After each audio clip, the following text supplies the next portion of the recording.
Hello to my Farmingdale family. I hope you and your family enjoyed the Thanksgiving holiday, and I'm hopeful that you're able to find some time to enjoy this upcoming season of giving.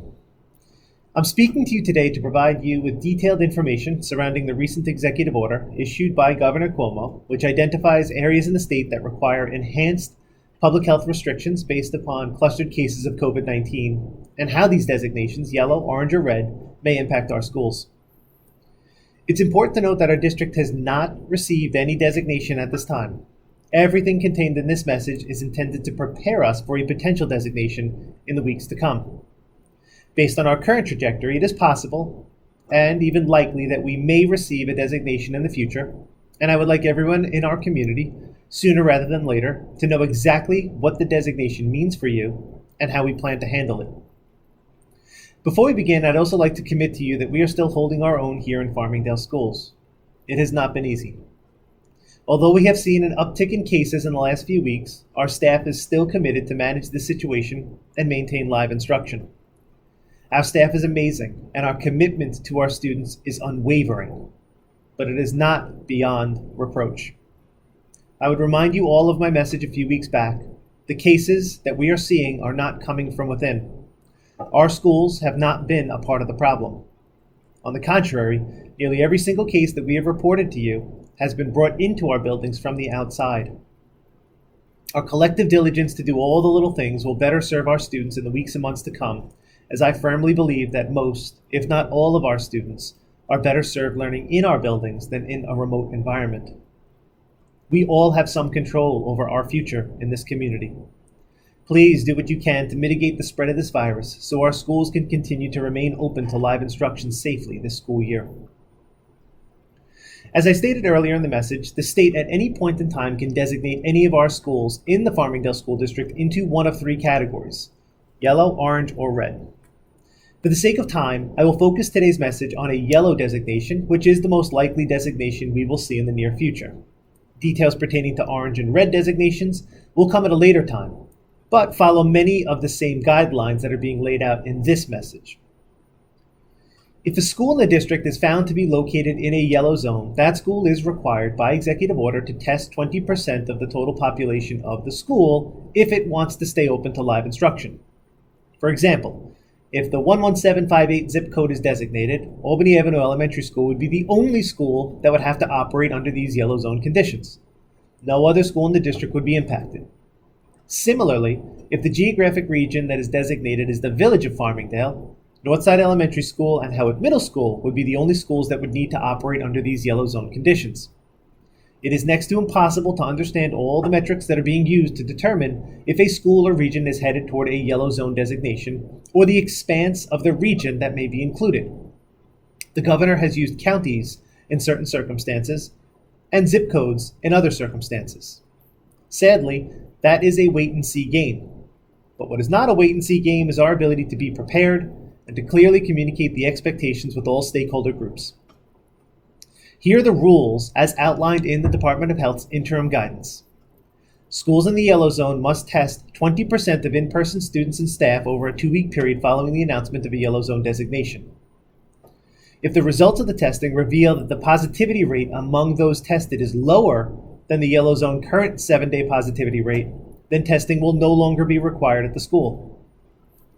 If the results reveal that the positivity rate is higher than the yellow zone's current 7-day positivity rate, then the school will be required to follow further guidance from the Department of Health, including the continuation of the 20% testing requirement. If the district is unable to test 20% of a school's in-person population or does not comply with the testing program, those schools will be mandated to move to remote instruction.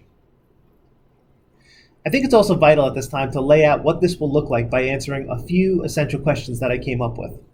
The first, and maybe the most important question, is, will my child be compelled to test? Or stated more simply, do they have to test if they're selected from the random sample? Please know that Farmingdale School District will not require any student or staff member to test if they are not entirely comfortable and completely willing to do so.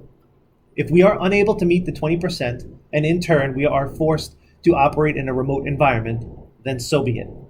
No one in our school district will be compelled to test if they choose to opt out of the testing. Another question that I would have would be who is doing the testing?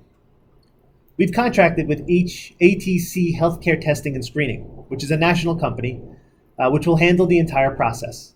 All testers are trained and certified medical practitioners and are familiar with the pediatric techniques. As a parent, I'd also like to know what the test is like. ATC Healthcare will be administering a pediatric version of the PCR test that requires a minimally invasive swab of the nasal cavity. Attached to this message is a video of the procedure for you to review, which should answer all of your questions about what the test will look like. Results will be available in approximately 72 hours, and parents will be notified by ATC of a positive result as soon as it is available. No contact denotes a negative test result. Another question that parents would likely have is, does the test cost anything?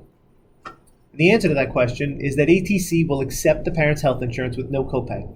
Or, for those without health insurance, the CARES Act will cover the cost. No copays or out-of-pocket expense will be incurred by those volunteering to be tested. Another question that might come up is, will you do the testing during the school day? And the answer to that question is no. Parents will need to accompany their child to testing should they choose to volunteer their child. Simply, we don't feel comfortable testing any child without a parent being present. The testing times will be after school hours to allow for parents to be with their child when they are being tested. Those who consent to have their child tested and are selected will receive more specific information if and when testing is required. And finally, does the district have a choice to test 20% of the building if a building is designated as a yellow zone? The answer to the question is unfortunately not. The district has no input into the state's yellow zone designation, but we are required to implement DOH protocols for mitigation of the COVID-19 virus, including the testing, if we want to continue to maintain live instruction.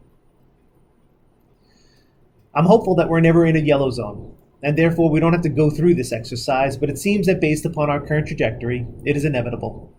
I am hopeful that this message, all of the information attached to this message, and a follow-up FAQ, which you'll be receiving early next week in response to your questions, will supply you with all the information you need to make an informed decision. I hope that you are all faring well in these complicated times, and I look forward to all the joyous feelings that we will fight for in the upcoming holiday season. Till we see each other soon, I hope that you all stay safe and continue to take care of each other in the way that Dalers do.